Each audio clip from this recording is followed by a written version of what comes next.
Welcome to our channel, The Crime Code.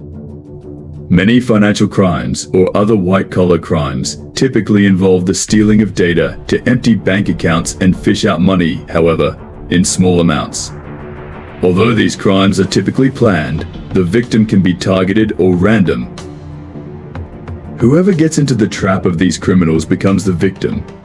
All effort is gone into fooling the target. Such crimes are serious.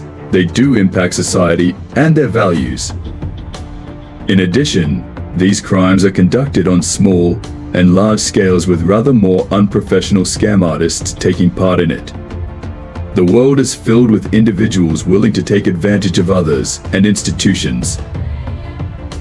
Join us on The Crime Code as we dive into the world of financial crime.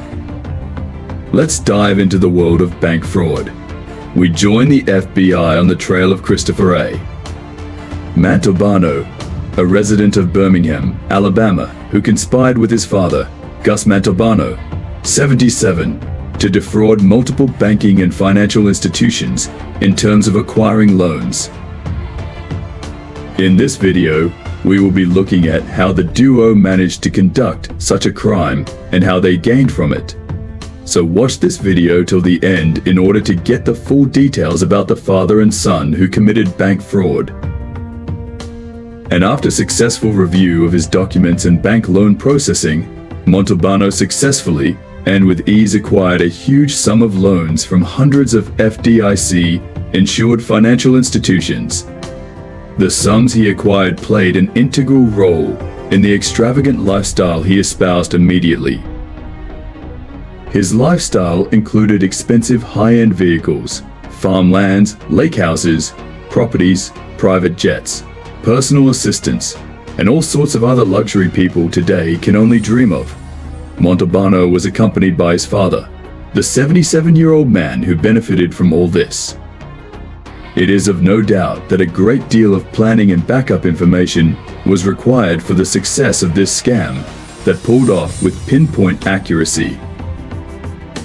They went on to lengths so dangerous that they were playing with fire. His luxurious life was certainly exemplary. However, not for long.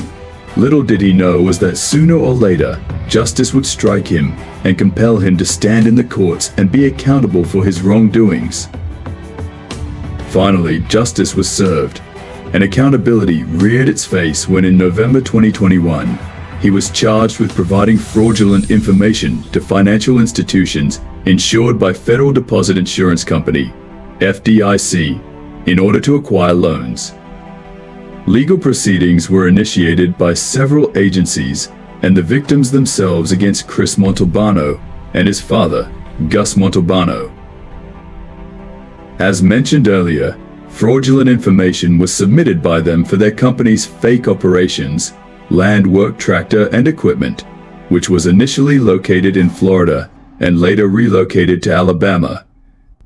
Mantovano purchased adjoining properties totaling 150 acres in Vincent, Alabama, which was used at the address for his fake company.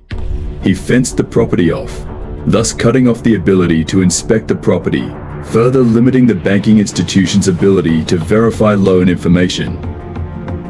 Furthermore, Mantovano already had a notorious record of already scamming 20 other financial institutions. By the end of his crime spree, he and his father had targeted 140 FDIC-insured financial institutions. When legal action was taken against him, multiple agencies, such as the FBI and other institutions, provided sufficient and valid evidence against him and his father. His father was held accountable for accompanying him in the execution of the crimes, to a lesser degree. Courts had charged Mantovano with bank fraud as he provided fraudulent information to the institutions to acquire loans. He was later sentenced to 180 months of prison, along with a fine imposed of roughly $11 million. 180 months might little, but Chris Mantovano will be spending the next 15 years in prison. By the time Chris Mantovano is released from prison, he will be 53 years old, trying to start a life with felonies tied to him. One can only hope he has learned his lesson. A further consequence of his actions revolves around his father, who is already 77. He might not even be alive in the next 15 years. Chris has wasted valuable time with his family and his father. The father and son duo committed some very wrong deeds. According to officials, the victims have incurred multi-million-dollar losses, causing major setbacks. The loss isn't just a loss to the victim, but considering it's a bank, all the public and other companies associated with the particular bank would suffer, too, considering the bank is under serious trouble for this loss.